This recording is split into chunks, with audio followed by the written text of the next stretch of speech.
I'm Jamie Seeker, and this is What It Takes. Each episode, I sit down with real business owners to talk about their journey, the wins, the challenges, and everything in between. Let's dive in. Hello, hello. On today's episode of What It Takes, I'm so excited to welcome someone who truly lives up to the name of this show, Shay Wheat. She's the founder and CEO of Grace and Ease Productions. She's based just outside of Nashville, Tennessee, and she's a certified event producer who's helped entrepreneurs generate over 34 million through powerful, profitable events, both live and virtual, I might add. So, what I love most about Shay's story is that she didn't just fall into this. She grew up riding horses on a ranch where she learned grit, grace, and how to get back up when you fall. Literally. So, that same determination is exactly what she brings into her business today, producing events for names like Dr. Oz, Lisa Nichols, and so many others. She's also the creator of programs like the Powerful Event Process and the Ultimate Event Planner Certification, which helps business owners not just put on events, but scale their impact and their revenue.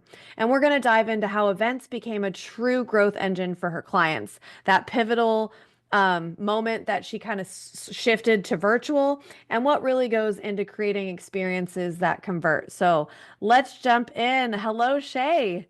Hello, hello. How are you, Jamie? I'm so good. Thanks for being on the show. I Thank- want to start from the beginning. How did you get into event production? What inspired you to build Grace and Ease Productions? I like to say I kind of fell into it. Don't we all just kind of normally go, oh, I'm kind of good at this. Let me keep going and see what direction this takes me down.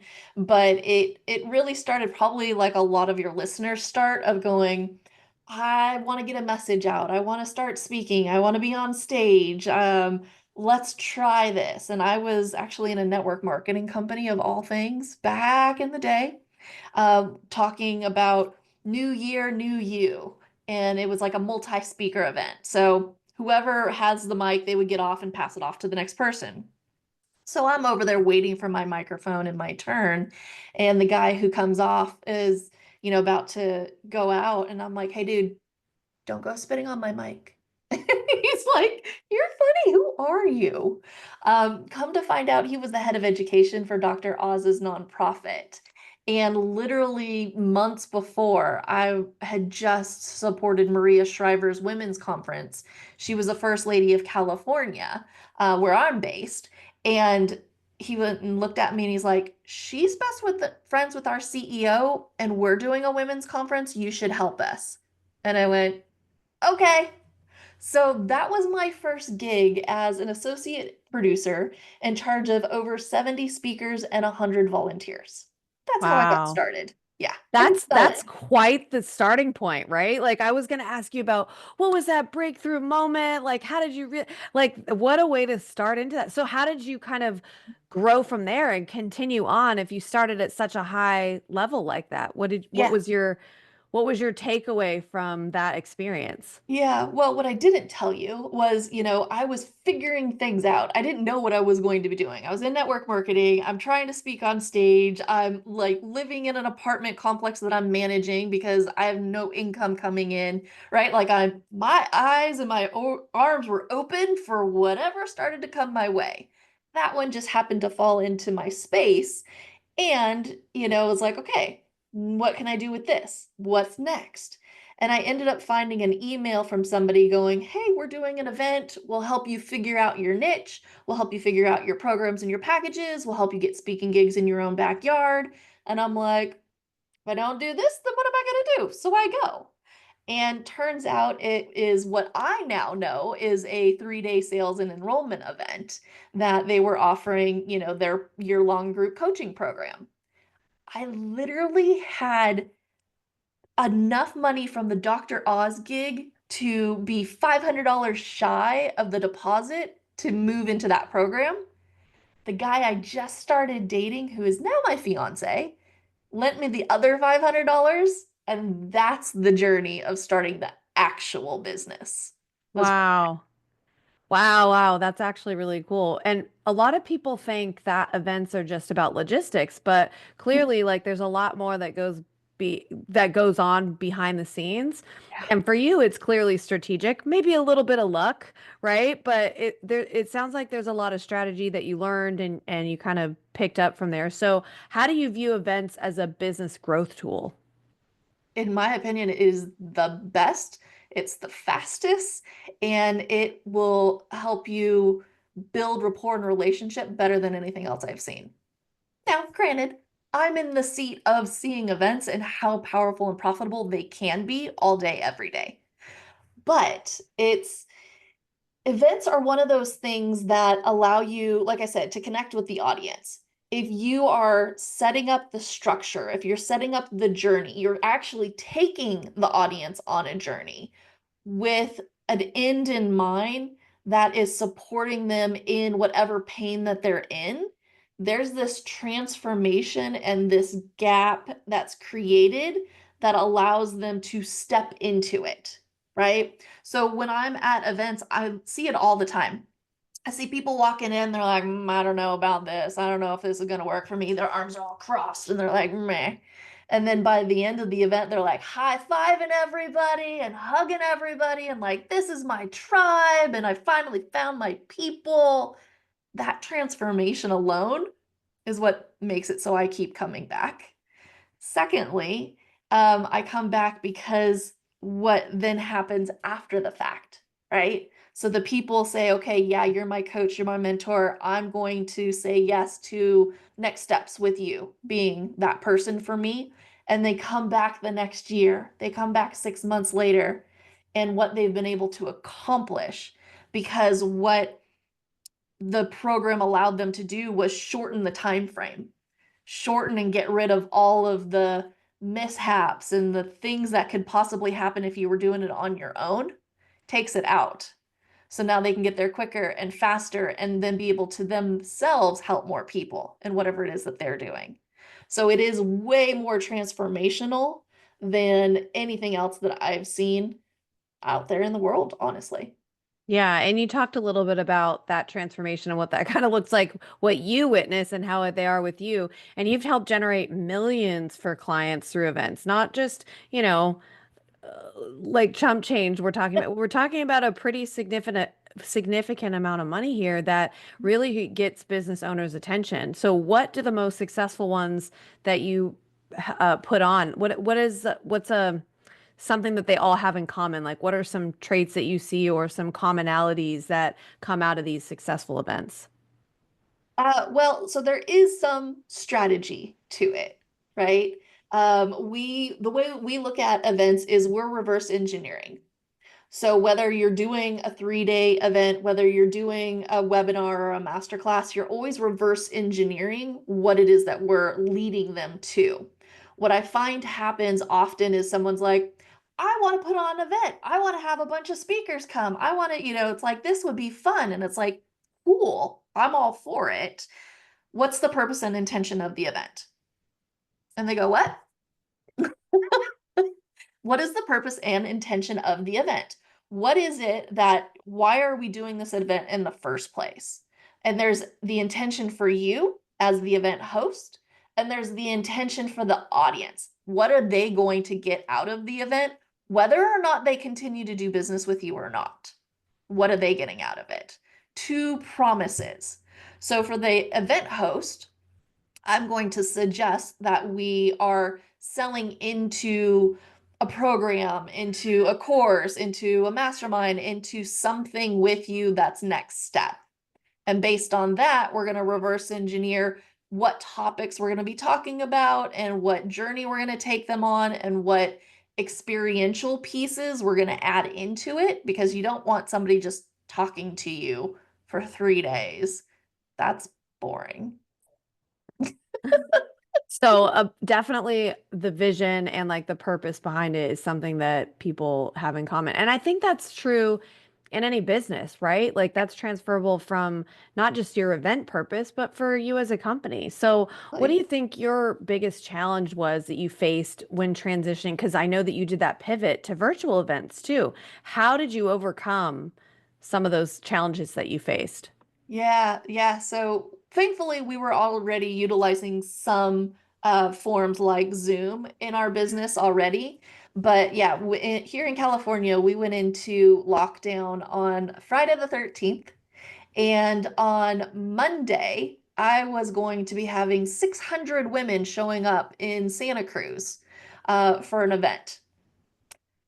So we So had that to. wasn't going to happen anymore. No, Yeah. no, it wasn't going to happen. And I was, thinking outside the box like crazy. I was going, okay, venue, hotel, can I have 10 people in a room?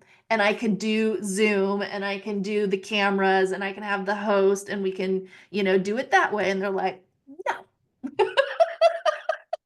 I couldn't even have Okay 10 people then. in a room. Yeah. So, you know, through all of that, we ended up getting really super creative for the following years of how do we create something that is so incredibly experiential in person, and how do you convert that into a virtual space when you can't necessarily touch and feel somebody? But how do you still create that emotion? How do you still create that depth? How do you still create um, connecting with another individual?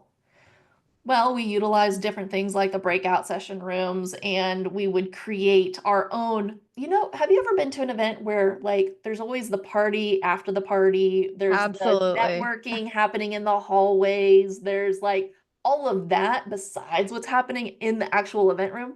Yes, yes. We created hallways for one of my clients, like opened up a Zoom room where people can go and network and connect. And then we closed it and then we started the rest of the event.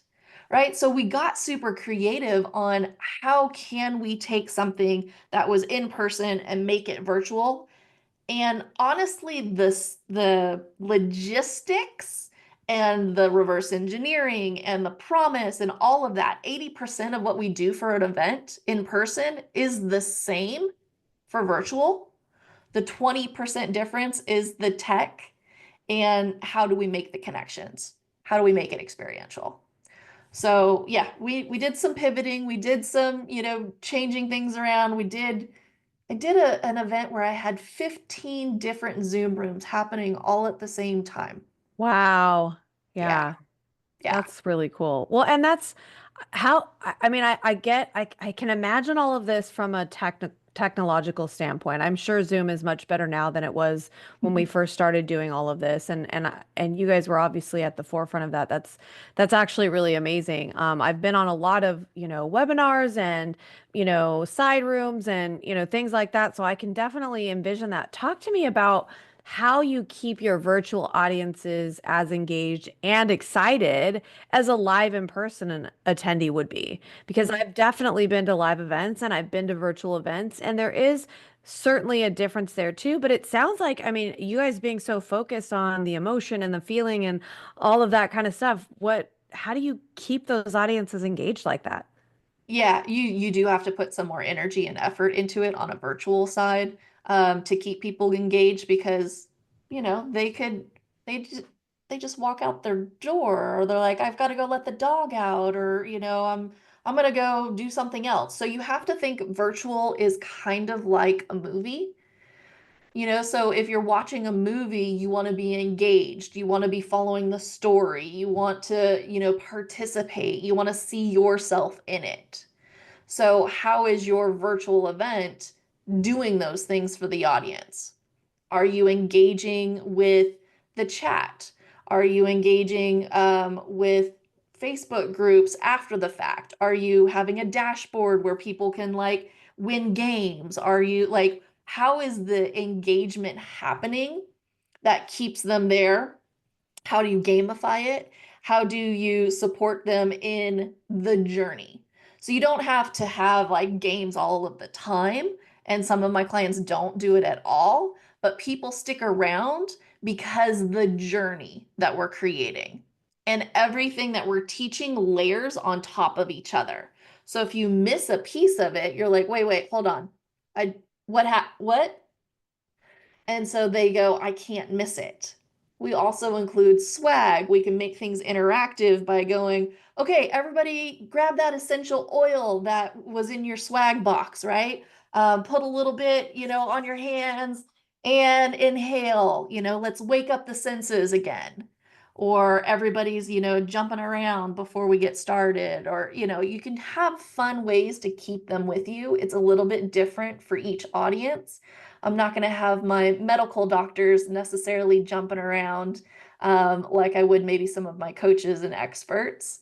Or my home builders that are doing events for other home builders. You're probably not going to necessarily be like, rah, rah, rah, like Tony Robbins or something, but you tailor it to the audience and what is important to them.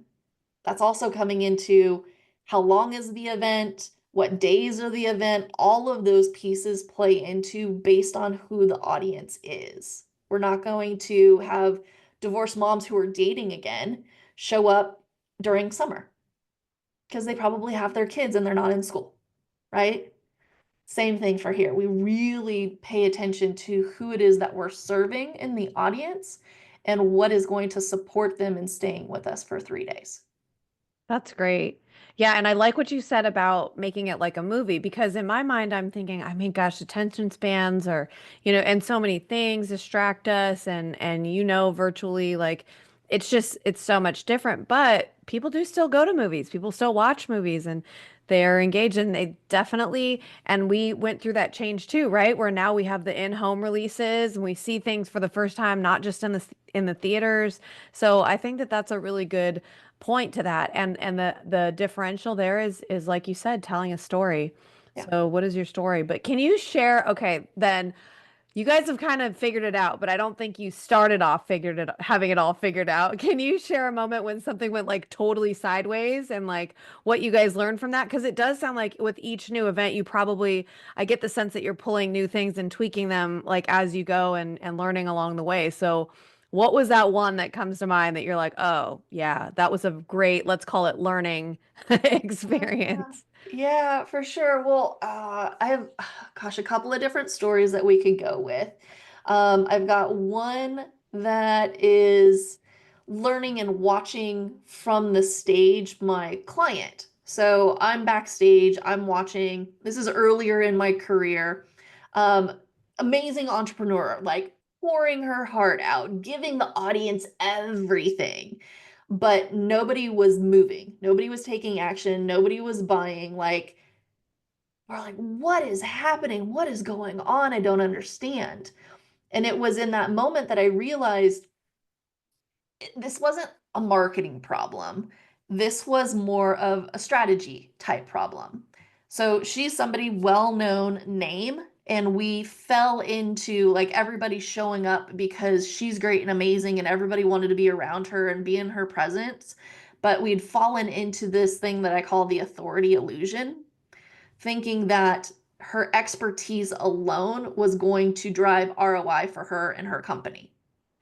And that was not the case. And so in that moment, I had realized like I I was gonna stop being really just like an event planner and become more of a certified event producer and business strategist who uses events as a tool, uses events as a bridge to really support our clients in making connection with the audience. So, what she had done was she had given everything. She'd given everything away, and they're like, this is awesome. Thank you so much. I'm so full. I'm going to go and implement now what you've taught me. Mm. Right. And so that's where a lot of that reverse engineering kind of came in of like, we're giving away everything that they have to go and implement everything that you just taught them before they can continue to move forward. And we were finding that people obviously they would fall a lot more and they just couldn't move forward and so on and so forth. And so that's where the strategy piece started to really take like root in who it is that we are. And we just use the event as that vehicle to support them in moving forward. So Yes, I that's, love that. Yeah. I was thinking about like how you're kind of breaking it down is a lot to do with marketing and even like sales Yeah. funnels and how to get people in them. And if you're giving everything away, they have nothing, no reason to buy. So, Yeah. I mean, the events are just the way in which, like you said, the vehicle in which you're doing it, which is genius. That's great. And it's really good for people to kind of get out in front of people. And if you're looking to kind of create your tribe and tell your story in person and in virtually, like this is definitely the way to go. And you've worked with some really high profile clients as well. Mhm. And many times when you are in that space, it becomes like, I've even on this podcast have interviewed big production companies and other things that have done things that all sign NDAs. What's one surprising lesson? Maybe you can't share a name, which is fine, but if you've picked up anything behind the scenes, like little tidbits that us that are on the receiving end of the event or receiving end of things and don't see behind the curtain, what are some surprising lessons that you've made picked up along the way? From my clients or just for me in business? Actually, anywhere. Yeah, I think Okay. that's yeah. Okay. Well, for me in business, I remember like I don't know if this has ever happened to you, but starting out solar entrepreneur going, I want to handle everything and I've got this and I can control all of it and I can do it all on my own. Have you ever experienced Well, any of yes, I don't think it's just me, to be fair. I think that is a strong character trait of entrepreneurs. And I like to say it's because we're capable, we're high functioning, we do things really well. We may overlap into that control area a bit. So yeah, I think many I have absolutely gone in with that mindset and have worked that? with many business owners as well that have that mindset. Yep. So, a moment that I remember that stuck with me is I was doing that. I was, looking back at it, definitely running myself into the ground, trying to prove that I could do it all. And, we had the client, they had this really huge vision, and I just didn't want to disappoint them. So I was managing everything. I was managing, the strategy and the team and the logistics, and I didn't think that I could afford to say no. And so I remember we're adjusting the days run a show super late at night for the next day. And that then meant I had to stay up all night working late to incorporate all those changes and updating the slides and just all the things.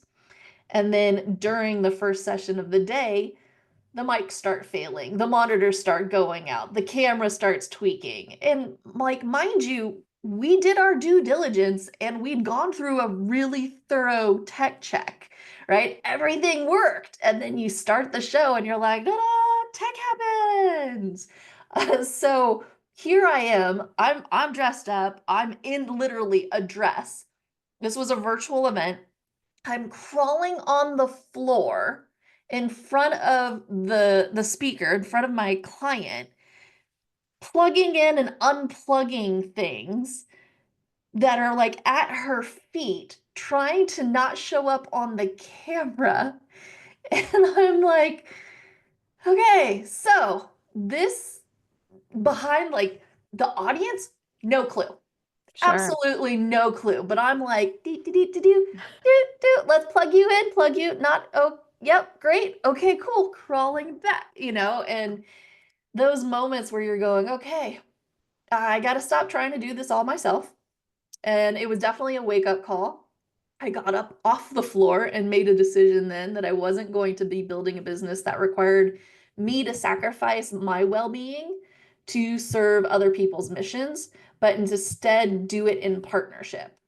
And so that's how we like redesigned how we operate and hire smarter and finally started treating Grace and Ease like a company with a CEO at the helm and not just a really good project manager.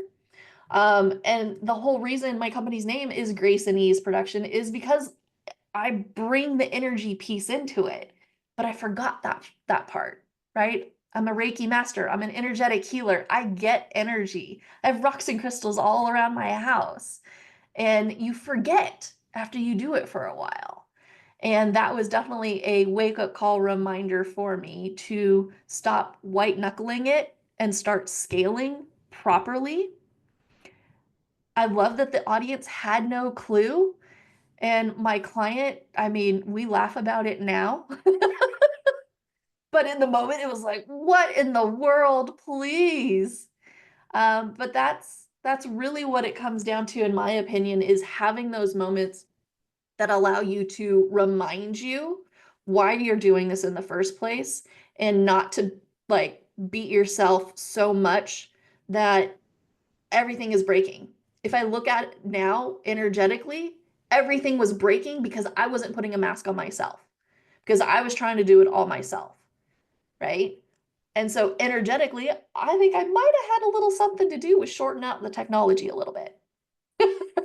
Yeah, that's a tough pill to Possible. swallow. And what a takeaway that is to quite literally be seeing this physically happening and having that aha moment of like, okay, this is what I'm actually doing in the Mm-hmm. job space. I'm having my hands in everything. And it takes you being on the floor and doing it to say, Oh, but that's a really great lesson to be learned. If somebody is listening and you want to get a key takeaway is like, don't wait until you're faced quite literally on the floor, crawling around, because you haven't leaned on anyone else to do it yeah. because you don't need to get yourself there to have that realization that we're better off being able to scale ourselves and we can't then help others and do whatever it is that we do, whether it's putting on events like you're doing or with our company we're operations management and helping with all the things there.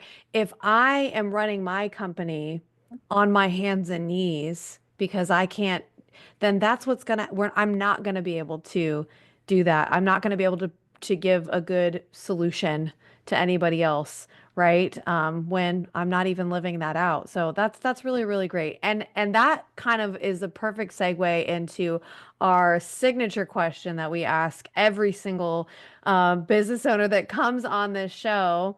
Because we're called What It Takes, you've had some amazing experiences.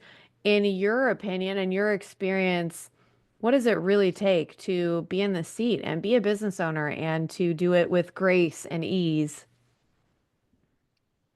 Yeah, I mean, you could be someone who is the most respected voice in the room and still watch your business bleed out. And there's danger in being just standing on those laurels of the expert status without having a plan, without having a team that supports you, without having conversion, without having project managers helping to support you move things forward.